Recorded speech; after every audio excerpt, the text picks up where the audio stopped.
Basic Federação Futebol Timor-Leste se realiza competição Taça FFTL. Não se for prioridade para o clube primeira divisão, no segunda divisão Liga Futebol Timor-Leste.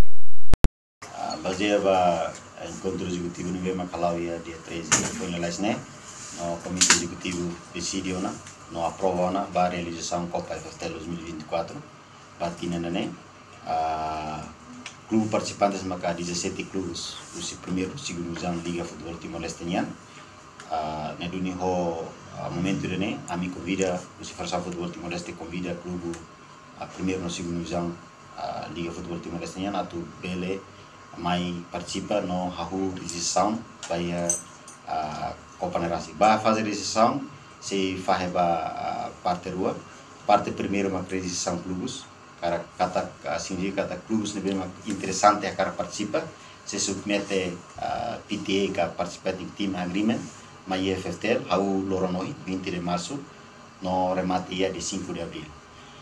Depois de realização by jogadores. Depois halo de confirmação se clube se kata sira cara participa e Copa maka hahu ia de 25 de março to 18 de abril se ia realização dos jogadores no oficial baseado regulamento Copa FFTL maka se for ia clube sira.